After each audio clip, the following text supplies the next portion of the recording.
Second semester के सभी छात्रों का हिंदी की क्लास में स्वागत है। आज मैं आपको पद्य शिक्षण में उच्चारण अभ्यास के बारे में बता रही हूँ। पद्य शिक्षण में उच्चारण अभ्यास। तो कविता लयात्मक विधा होती है। इसको गा गा के पढ़ा जाता है, लय में, सुर में, ताल में, जिसमें अनुभूति की प्रधानता होती है। अनुभव कर करके इसको सुना जाता है।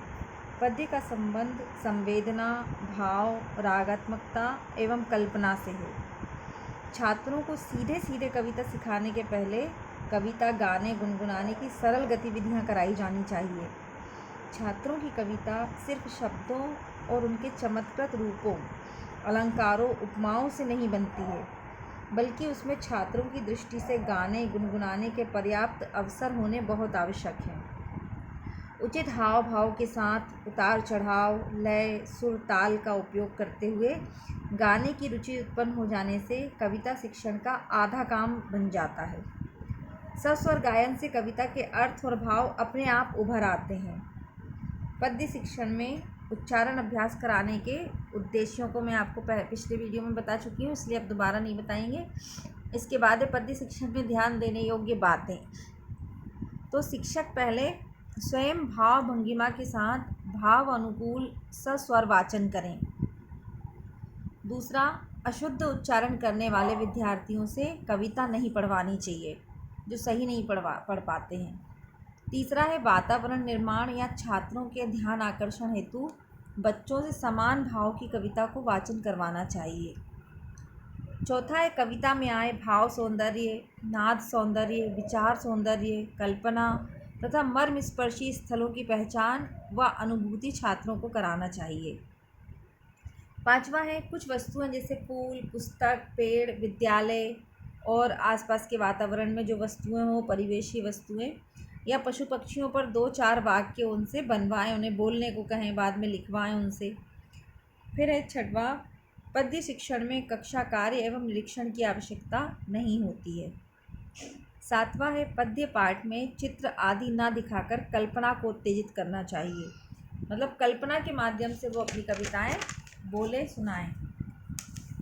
आठवां है पद्य शिक्षण में शब्द व्याख्या नहीं की जाती, केवल शब्दार्थ बताए जाते हैं। विद्यार्थियों को साथ साथ इन्हें लिख लेना चाहिए। नौवां है कविता की एक पंक्ति देकर उसे पूरी कराएं, जैसे उड़ती जाए हरी पतंग। कविता की किसी भी कविता की आधी लाइन बता दीजिए, उसके बाद वो पूरी करें। फिर 10वां है कुछ शब्द देकर छात्रों से कविता बनाने को कहें। 11वां है पद्य शिक्षण में कम से कम 3 बार शिक्षक द्वारा आदर्श वाचन करना चाहिए। 12 है बच्चों द्वारा सस्वर वाचन करवाना चाहिए। 13वां है पद्य शिक्षण में बौद्धिक विकास के स्थान पर भावात्मक विकास पर बल देना चाहिए। 14 है प्रश्नोत्तर विधि का प्रयोग पद्य शिक्षण में कम से कम किया जाए। यदि किया भी जाए तो भाषा सौंदर्य, भाव सौंदर्य, इन सब का परिचय रसमग्न करने तथा अर्थबोध की दृष्टि से ही किया जाए। इसके बाद आपको बताना है गद्य एवं पद्य शिक्षण में अंतर। गद्य और पद्य शिक्षण में निम्नलिखित अंतर होता है। पहला है उद्देश्य। अंतर के आधार में पहला है उद्देश्य। गद्य शिक्षण का उद्देश्य बालकों के ज्ञान में वृद्धि करना है, जबकि पद्य शिक्षण का उद्देश्य बालकों में सौंदर्यात्मक एवं सराहनात्मक वृद्धि करना है। फिर है प्रस्तुतिकरण।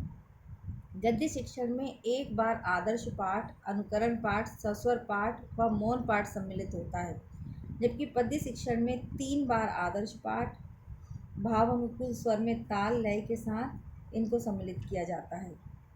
फिर है शिक्षक कथन। इसमें शिक्षक कथन आवश्यक होता है गद्य शिक्षण में। पद्य शिक्षण में शिक्षक कथन की कोई आवश्यकता नहीं है। फिर है उद्धरणों का प्रयोग। गद्य शिक्षण में समानांतर उद्धरणों का बहुत कम प्रयोग होता है, जबकि पद्य शिक्षण में उद्धरणों का प्रयोग अति आवश्यक है। फिर है भाषा कार्य। गद्य शिक्षण में अभ्यास हेतु भाषा कार्य अति आवश्यक है, जबकि पद्य शिक्षण में अभ्यास हेतु भाषा कार्य आवश्यक नहीं है। फिर है गृह कार्य। गद्य शिक्षण शिक्षक ऐसा गृह कार्य देता है जिससे बालकों के ज्ञान में वृद्धि होती है, जबकि पद्य शिक्षण में गृह कार्य ऐसा होना चाहिए जो बालकों को सौंदर्य अनुभूति कराए। फिर है शब्दार्थ व्याख्या। गद्य शिक्षण में शब्दार्थ व्याख्या द्वारा बालकों के शब्द भंडार में वृद्धि की जाती है, जबकि पद्य शिक्षण में शब्दार्थ व्याख्या में नकारात्मक उत्तर प्राप्त होने पर तुरंत अर्थ स्पष्ट करने के लिए कहा जाता है। फिर है विकास। गद्य द्वारा बालकों के भौतिक विकास पर बल दिया जाता है, जबकि पद्य शिक्षण द्वारा बालकों के भावात्मक विकास पर बल दिया जाता है। इसके बाद है प्रश्नोत्तर या प्रश्न के प्रकार। गद्य शिक्षण में प्रश्न विचार विश्लेषणात्मक होते हैं, जबकि पद्य शिक्षण में प्रश्न भाव विश्लेषणात्मक होते हैं। तो इस वीडियो में इतना ही। इसके बाद और अगला चैप्टर अगले वीडियो में बताएंगे।